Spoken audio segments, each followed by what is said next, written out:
रायसेन थाना के अंतर्गत जिला मुख्यालय से 7 किलोमीटर दूर चिकलोद मार्ग स्थित रोड निर्माता कंपनी द्वारा पक्के रोड निर्माण का काम चल रहा है। इसी के तहत गुरुवार को अचानक चलते चलते रोड पर कंपनी के बुलडोजर में आग लग गई। आग इतनी भयानक लग गई कि देखते ही देखते सड़क पर खड़े बुलडोजर में दूर से ही आग की लपेटें दिखाई दे रही थी।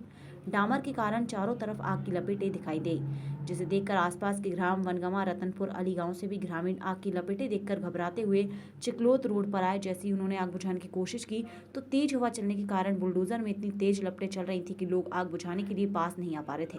आसपास के खेतों में लगे ट्यूबवेल पंप से भी आग बुझाने की कोशिश की गई। आखिरकार देखते ही देखते लाखों रुपए कीमत का बुलडोजर आग में जलकर खाक हो गया। इसी दौरान मौके पर पहुंचे वनगमा के जनपद सदस्य नीतीश कुमार पटेल, मोनू पटेल, सोनू गौर आदि दर्जनों की संख्या में ग्रामीणों ने आग को बुझाने का पूरा प्रयास किया। वहीं कोतवाली पुलिस को आगजनी की सूचना दी गई, जिस पर पुलिस ने मौके पर फायर ब्रिगेड पहुंचाई, परंतु फायर ब्रिगेड पहुंचने में काफी देर हो चुकी थी, जब तक बुलडोजर आग की लपेटों में जलकर खाक हो गया था। निर्माता कंपनी को लाखों का नुकसान पहुंचा है। प्रत्यक्षदर्शी ग्रामीणों का कहना था कि चिकलोद रोड का निर्माण कार्य डामरीकरण का काम किया जा रहा है, जिसके चलते सड़क पर बुलडोजर चल रहा था। इसी दौरान अचानक गर्म होने के कारण उसमें आग लग गई। वहीं डामर में भी आग लगी, जिससे डामर भी जल गया और खतरनाक आग पकड़ ली। इसी के चलते बुलडोजर भी आग की लपेटों में खाक हो गया। आंखों देखी के लिए देव शाक्य की रिपोर्ट रायसेन। नमस्कार। 6 अप्रैल भारतीय जनता पार्टी का स्थापना दिवस है। ये हम सब के लिए गौरवशाली दिवस है, ऐतिहासिक दिन है कि आज ही के दिन 6 अप्रैल 1980 को माननीय अटल बिहारी वाजपेयी जी और माननीय आडवाणी जी की जोड़ी ने भारतीय जनता पार्टी की स्थापना की। और आज भारतीय जनता पार्टी का जब हम स्थापना दिवस मना रहे हैं तो दुनिया की सबसे बड़ी राजनीतिक पार्टी है। आज भारत के प्रधानमंत्री नरेंद्र मोदी जी, जो हमारी भारतीय जनता पार्टी के यशस्वी नेता हैं, आज दुनिया के सबसे लोकप्रिय नेता हैं। ये हम सब के लिए गौरव की बात है। और इसलिए भारतीय जनता पार्टी के स्थापना दिवस की आप सभी कार्यकर्ताओं को, प्रदेश की जनता को, देश की जनता को बहुत बहुत बधाई और शुभकामनाएं। आइए आज के दिन हम सब मिलकर संकल्प लें कि हम अपनी पार्टी को एक एक गांव, एक एक घर पहुंचाएंगे।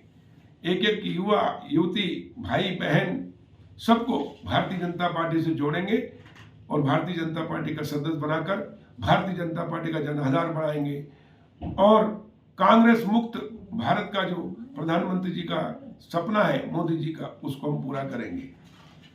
कमल का फूल खुशहाली, समृद्धि और विकास का प्रतीक है। लक्ष्मी जी की पूजा भी हम कमल के फूल से करते हैं। मां सरस्वती भी कमल के फूल पर विराजमान है। और इसलिए जब से भारत में कमल के फूल खिला है, प्रधानमंत्री नरेंद्र मोदी जी के रूप में और शिवराज जी के रूप में, मुख्यमंत्री शिवराज जी के रूप में, तब से देश और प्रदेश खुशहाली, प्रगति में अग्रसर होता जा रहा है और भारत शक्तिशाली, समृद्धशाली, वैभवशाली बन रहा है। 21वीं सदी भारत की सदी होगी प्रधानमंत्री नरेंद्र मोदी जी के नेतृत्व में। वो तभी होगी जब भारतीय जनता पार्टी का जितना जनाधार बढ़ेगा उतना भारत बढ़ेगा। और आइए आप हम सब मिलकर एक बार पुनः संकल्प लें कि हम भारतीय जनता पार्टी को मजबूत करेंगे। एक एक घर भारतीय जनता पार्टी को पहुंचाएंगे और एक एक नागरिक को भारतीय जनता पार्टी का सदस्य बनाकर भारतीय जनता पार्टी को मजबूत करके आप सभी कार्यकर्ताओं को, प्रदेश की जनता को, देश की जनता को बहुत बहुत बधाई और शुभकामनाएं। आइए आज के दिन हम सब मिलकर संकल्प लें कि हम अपनी पार्टी को एक एक गांव, एक एक घर पहुंचाएंगे।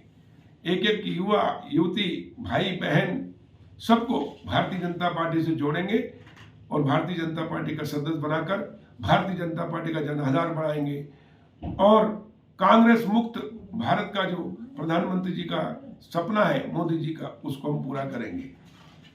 कमल का फूल खुशहाली, समृद्धि और विकास का प्रतीक है। लक्ष्मी जी की पूजा भी हम कमल के फूल से करते हैं। मां सरस्वती भी कमल के फूल पर विराजमान है। और इसलिए जब से भारत में कमल के फूल खिला है, प्रधानमंत्री नरेंद्र मोदी जी के रूप में और शिवराज जी के रूप में, मुख्यमंत्री शिवराज जी के रूप में, तब से देश और प्रदेश खुशहाली, प्रगति में अग्रसर होता जा रहा है और भारत शक्तिशाली, समृद्धशाली, वैभवशाली बन रहा है।